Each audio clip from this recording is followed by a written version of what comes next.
اچھا تو یہ سنتیں، اب نماز کے اندر سنتیں ہیں، اچھا سنتیں کیا چیز ہیں؟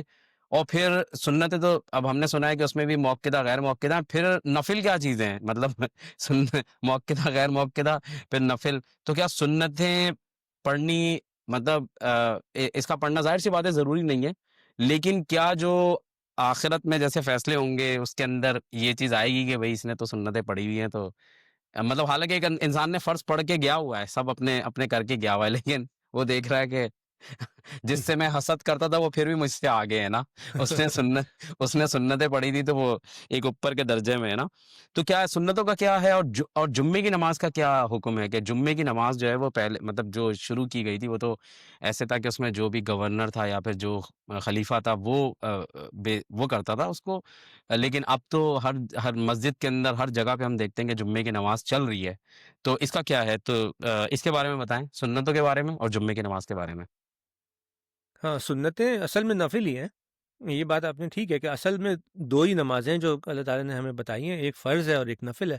ہاں، فرض ہے جو کہ لازم کر دی گئی ہے، جس کے بارے میں پوچھا جائے گا اگر نہیں پڑھیں گے تو۔ اس کے بعد اس کے علاوہ جو نمازیں ہیں اس کے بارے میں پوچھا نہیں جائے گا، وہ آپ پڑھیں گے تو اچھا ہے، ثواب ملے گا۔ جیسے آپ نے کہا بھی کہ جس نے زیادہ پڑھی ہوئی ہیں اس کو زیادہ ثواب ملے گا، زیادہ ثواب کما کے جائے گا وہ، تو ہو سکتا ہے کہ اس کے درجات بھی بلند ہوں اس سے،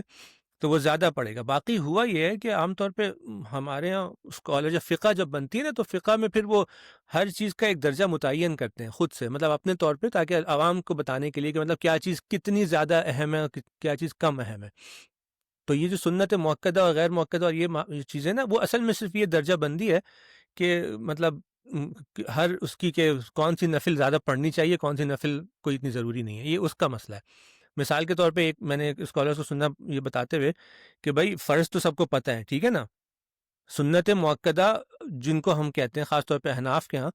ان نوافل کو کہا جاتا ہے کہ جو حضور صلی اللہ علیہ وسلم نے اکثر و بیشتر پڑھی ہے، پابندی سے اکثر و بیشتر پڑھی ہے۔ تو یہ بات حضور صلی اللہ علیہ وسلم سے ہمیں پتہ چلتی ہے کہ حضور صلی اللہ علیہ وسلم نے سنت موقدہ وہی چیزیں ہیں، جیسے فجر کی پہلے کی دو ہیں، ظہر کے بعد کی دو ہیں اور پہلے کی چار ہیں، اور اسی طرح عشاء کے بعد کی دو ہیں، مغرب کے بعد کی دو، یہ جو اس طرح کی رکعتیں نا، یہ حضور صلی اللہ علیہ وسلم نے اکثر پڑھی ہیں۔ یہ بہت مطلب پتہ چلتا ہے کہ ہمیشہ ہی پڑھتے تھے بہت اہتمام کے ساتھ، لیکن تھی نوافل حضور صلی اللہ علیہ وسلم نفل ہی پڑھتے تھے اور بہت اہتمام کے ساتھ پڑھتے تھے۔ تو ہمارے اسکالرز نے پھر یہ کہا کہ حضور صلی اللہ علیہ وسلم نے اتنی اہتمام سے پڑھی ہے تو اس کا مطلب ہے ہمیں بھی اس کا اہتمام کرنا چاہیے،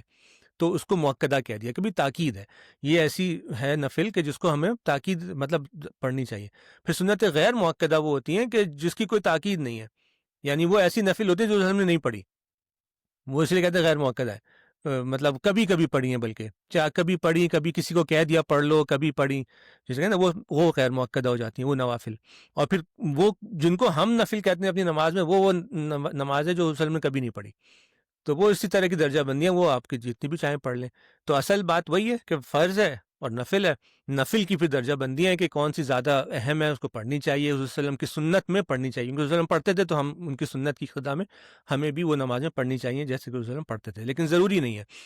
بس اس سے ثواب ہی حاصل ہوتا ہے۔